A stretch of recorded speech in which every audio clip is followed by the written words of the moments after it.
यह मूवी एक बहुत ही बेहतरीन फिल्म है। इस मूवी के साथ आप आखिर तक कनेक्टेड रहोगे। यह मूवी साल 2017 में आई थी, कार्गो। तो मूवी की शुरुआत होती है ऑस्ट्रेलिया से। वहीं पर हमें एक नाव दिखाई जाती है जिसमें एंडी और उसकी वाइफ के और उनकी बच्ची रहती है। ये नदी के सारे ट्रैवल करते हैं ताकि ज़ॉम्बी इन पर हमला ना कर सके।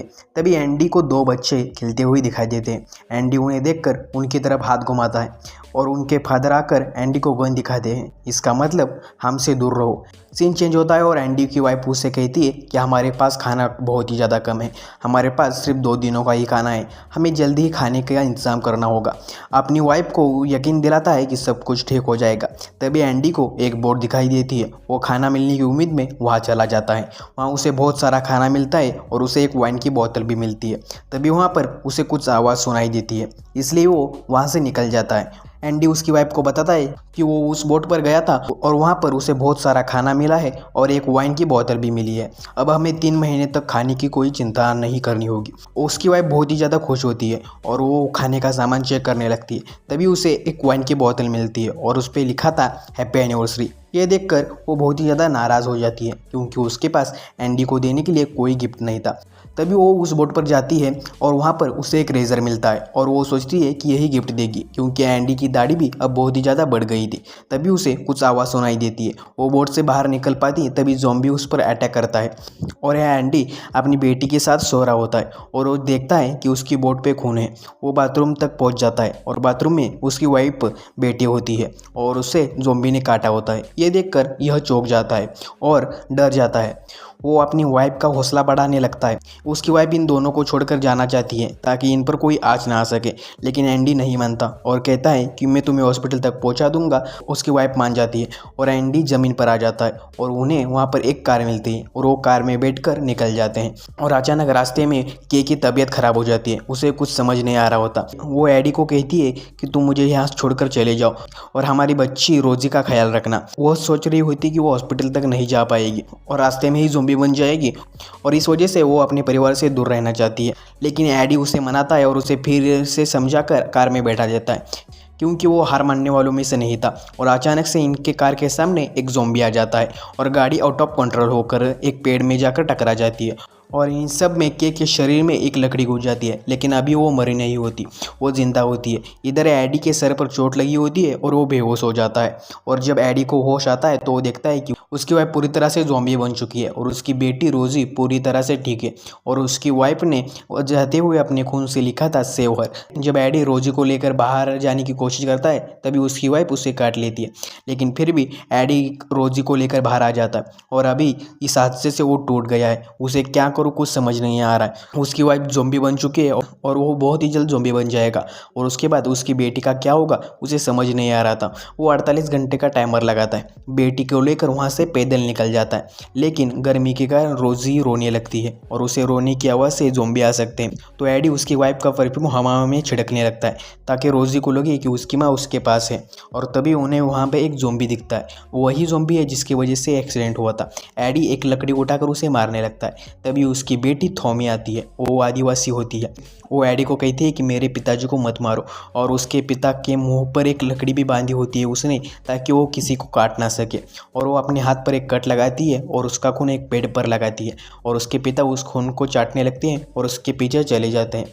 अब इधर एडी भी अपने रास्ते निकल जाता है। शाम होती है, वो एक गाँव पहुँच जाता है और वहाँ पर उसे एक स्कूल मिलता है और वो स्कूल में चला जाता है। वहाँ एक उसे लेडी मिलती है और उसके घाव पर पट्टी भी बांधती है वो लेडी और कहती है कि तुम यहाँ रहना चाहो तो रह सकते हो। और उसी रात उसे पता चलता है कि उस औरत को कैंसर है और वो ज़्यादा दिन तक जिंदा नहीं रह सकती। रात को उसे आदिवासियों की आवाज़ सुनाई देती है। यह औरत थॉमी की माँ है और थॉमी को आवाज़ दे रही है। और थॉमी उसके परिवार से छुप के रहती है क्योंकि वो जानती है कि जब उसके परिवार से मिलेगी वो अपने पिता को खो देगी। उसके कबीले वाले उसके पिता को मार देंगे और जला देंगे। वो अकेली रहती है अपने पिता के साथ। अब दूसरे दिन सुबह होती है और एंडी अपनी बच्ची को लेकर वहाँ से निकलने लगता है। तभी वो औरत थॉमी के परिवार की उसे फ़ोटो देती है और कहती है कि ये तुम्हें मदद कर सकते हैं। एडी वहाँ से निकल जाता है और रास्ते में देखता है कि एक कार है और वो एक गड्ढे में एक आदमी फंसा है। एडी उसकी मदद करता है और एडी को वो आदमी अपने साथ ले जाता है। वो एडी को लेकर अपने घर आता है और उसकी वाइफ को लोरिन से मिलाता है। एडी से कहता है कि तुम अपनी बच्ची को यहाँ रख सकते हो पर तुम्हें मेरे साथ चलना होगा। ये दोनों एक जगह जाते हैं। यहाँ ज़ॉम्बी को मारने के लिए इंसानों को चारे की तरह इस्तेमाल करता है ये आदमी और उन्हें मारकर उनके कीमती सामान लूट लेता है ताकि धरती पर जब ज़ॉम्बी वायरस खत्म हो जाए उसे पैसों की कोई चिंता ना हो। जब एडी उस पिंजरे में देखता है तो उसमें और कोई नहीं बल्कि थॉमी ही नज़र आती है। उसे देखकर उसे बहुत ही बुरा लगता है पर वो आदमी कहता है कि तुम सिर्फ अपनी बेटी के बारे में सोचो। उस रात एडी अपनी बेटी को छोड़कर एक जगह जाकर सुसाइड करने लगता है। उसे लगता था कि यह परिवार उसकी बेटी को पाल लेगा, लेकिन तभी वहाँ लोरिन आती है और एडी से सुसाइड करने से मना करती है और कहती है कि मैं इसकी पत्नी नहीं हूँ, इसने मुझे किडनैप करके रखा है और इसने मेरे पति को भी मार दिया है। एडी सुसाइड करने का फैसला कैंसिल कर देता है। तभी वहाँ पर वो बूढ़ा आदमी आता है और वो एडी को थॉमी के पिंजरे में बंद कर देता है। थॉमी इसे देखकर डरने लगती है क्योंकि उसने एडी को उस आदमी के साथ देखा था, लेकिन एडी उसे यकीन दिलाता है कि वो उसे कुछ नहीं करेगा। वहाँ एक मांस का टुकड़ा पड़ा होता है। एडी उस मांस को एक पट्टे पर बांधता है और पट्टे की दूसरी साइड पिंजरे की दूसरी तरफ बांध देता है और जैसे ही ज़ॉम्बी आते हैं वो मांस का टुकड़ा दूर फेंक देता है। ज़ॉम्बी उस पर टूट पड़ते हैं और वो बेल्ट खींचने लगता है और उससे एक साइड का पिंजरे का दरवाज़ा ऊपर आता है और इससे ये दोनों भाग जाते हैं और सीधा उस बूढ़े आदमी के घर आ जाते हैं जहाँ लोरिन सो रही होती है। एडी उसे चुपके से जगाता है और अपनी बेटी को लेकर वहाँ से जाने लगता है, लेकिन तभी वो बूढ़ा आदमी जाग जाता है और वो इन पर गोली चलाने लगता है और इस बीच लोरिन मर जाती है और एंडी और थॉमी वहाँ से भाग जाते हैं। लेकिन वो बूढ़ा आदमी कार लेकर इनका भी पीछा करने लगता है, लेकिन ये दोनों नहीं मिलते और वो आदमी वापस चला आता है। अगले दिन थॉमी उसी जगह जाती हैं जहाँ पर वो अपने पिता को रखती थी।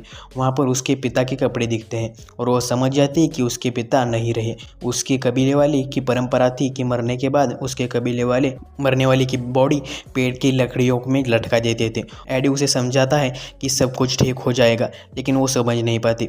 एडी उसे उस नदी वाले परिवार के पास ले जाना चाहता था, लेकिन वो नहीं समझने पर वो अकेला वहाँ से निकल जाता है और रास्ते के बारे में कुछ पता नहीं होता और वो ऊपर से उसके पास सिर्फ 9 घंटे ही बचे थे। तभी एडी बेहोश हो जाता है और जब उसे होश आता है तो थॉमी उसकी बेटी को लेकर उसके पास खड़ी थी और अब ये तीनों एक बोट लेकर उस नदी के पास रहने वाले परिवार के पास जाते हैं।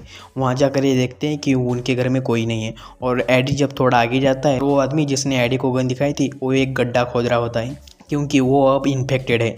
वह एडी को एक गन दिखाता है और कहता है कि मेरे पास 6 गोलियां हैं और मुझे 4 की ज़रूरत है, तुम चाहो तो इसमें से 2 गोलियां इस्तेमाल कर सकते हो।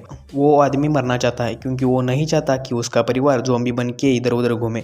एडी वहाँ से जाने लगता है और तभी उसे 3 गोलियों की आवाज़ सुनाई देती है, यानी उसने अपने परिवार को मार दिया। और तभी चौथी गोली की आवाज़ सुनाई देती है और उसने अपने आप को भी मार दिया। एडी वहाँ जाकर उसकी गन उठा लेता है, वो अब मरना चाहता है। एडी के बैग में थॉमी को एक उसके परिवार की फ़ोटो मिलती है और वो सोचती है कि एडी थोड़ी देर बाद ज़ॉम्बी बन जाएगा, उसके बाद उसकी बेटी का क्या होगा। तो एडी के पास वो जाकर कहती है कि मैं अपने परिवार से मिलना चाहती हूँ, तुम मेरे परिवार से मिलना चाहोगे। और एडी उसी के साथ निकल जाता है। रास्ते में उन्हें एक टनल मिलती है जिसमें बहुत सारे ज़ॉम्बी होते हैं। ज़ॉम्बी से बचकर वो आगे बढ़ते हैं। तभी उस टनल के आखिर में वो बूढ़ा आदमी था। एडी थॉमी और उसकी बेटी रोजी को एक ट्रक में बैठा देता है और खुद ज़ॉम्बी के बीच में छुप जाता है, लेकिन वो आदमी इसे ढूंढ लेता है और इसकी गन छीन कर इसे मारने की कोशिश करता है और उसे घायल करके थॉमी के पास जाता है और थॉमी को भी घायल करता है और एडी की बेटी को लेकर बैठता है। तभी वहाँ पर एडी आ जाता है। वो आदमी कहता है कि तुमने मेरी बीवी को मुझसे छीन लिया, अब मैं तुम्हारी बेटी को तुमसे छीन लूँगा।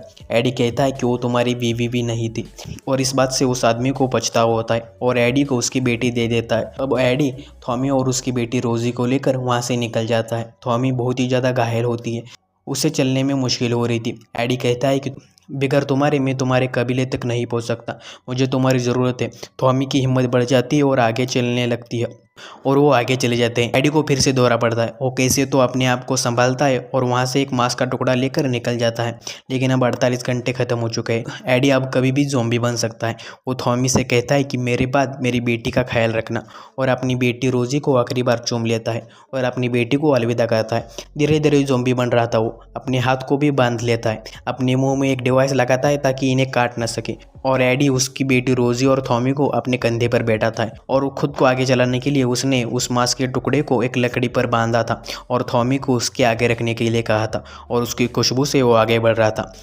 और अब वो कबीले तक पहुंच गया है। थॉमी की उसकी माँ गले लगाती है और रोजी को भी गोद ले लेती है और अब कबीले वाले एडी को मार देते हैं और रोजी को अपने साथ ले जाते हैं। अब रोजी उनके साथ ही रहेगी और वो एडी का सम्मानपूर्वक अंतिम संस्कार करते हैं जैसे वो अपने कबीले वालों का करते हैं। और इसी के साथ ये मूवी ख़त्म हो जाती है। ये मूवी आपको कैसी लगी हमें कमेंट में बताएं। इस चैनल पर आपको ऐसे ही वीडियोज़ मिलते रहेंगे, तो इस वीडियो को लाइक शेयर सब्सक्राइब कमेंट करना मत भूलना।